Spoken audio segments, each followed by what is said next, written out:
ada beberapa gelintir orang atau bisa dikatakan kelompok yang tidak suka sehingga mau menghalangi, maka sahabat-sahabat jangan gentar, jangan takut, nggak boleh ragu-ragu, maju terus, pantang mundur. Siap? Pasti kita akan dilindungi oleh aparat negara. Pasti kita akan dilindungi oleh aparat negara. Siapapun, kelompok apapun yang ingin merusak tatanan kehidupan berbangsa dan bernegara, mengganggu NKRI, mengganggu Pancasila, diganti dengan khilafah atau sistem dan bentuk yang lain, kira-kira kita menyerah apa melawan? Menyerah apa melawan? Menyerah apa melawan? Siap melawan, siap melawan, siap maju. Sallu ala Nabi Muhammad.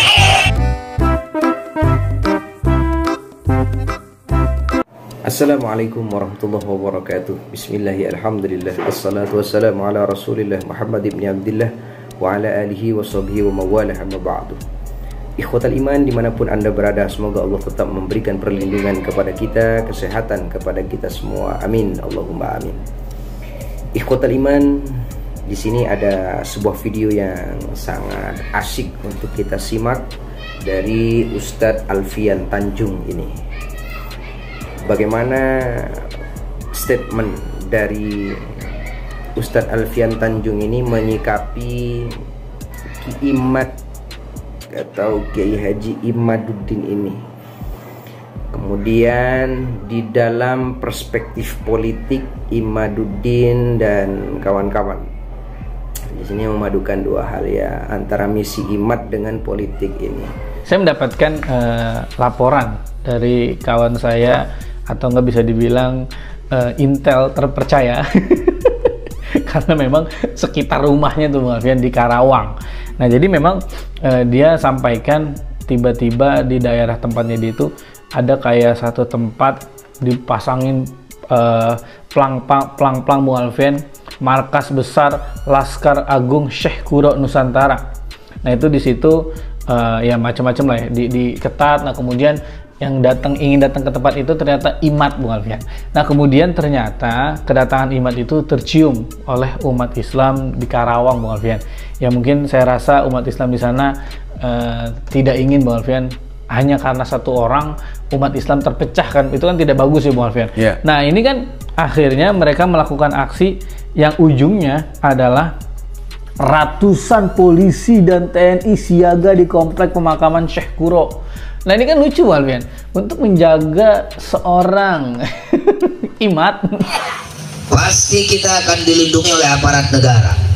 Dia menurunkan banyak polisi dan ada kabar di sana ada benderanya BNPT dan warga itu disebut diberikan uang 100.000.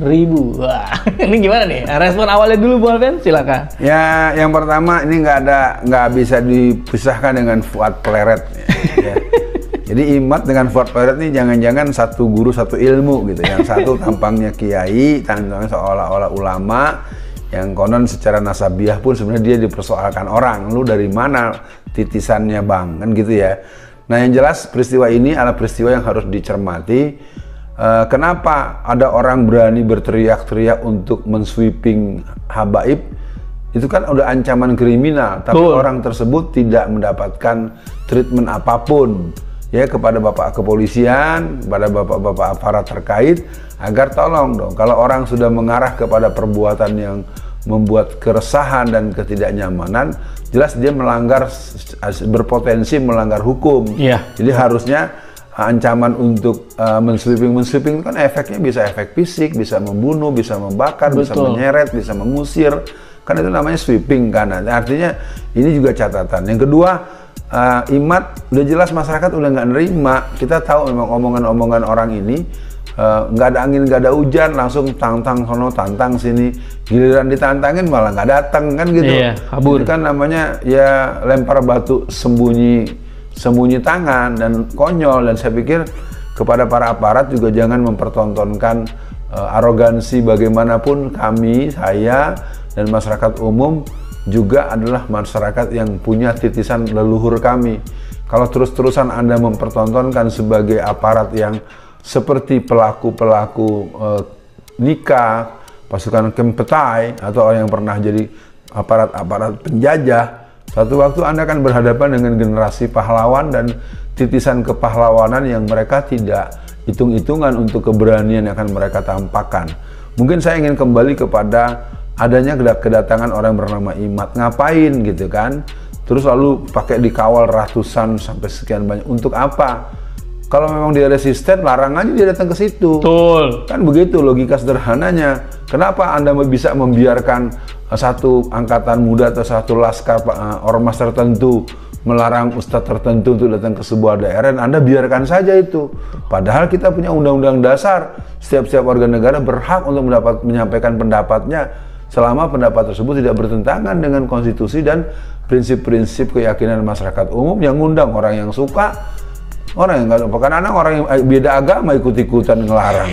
Ya, saya sebagai seorang tokoh atau sebagai satu aktivis gerakan dakwah, saya sering heran loh, acara-acara orang Islam yang teriak-teriak justru orang kafir, orang yang bukan Islam ikut-ikut ngelarang segala macam. Memang pernah kami melarang pendeta untuk ceramah di gereja manapun? Nggak pernah kita begitu.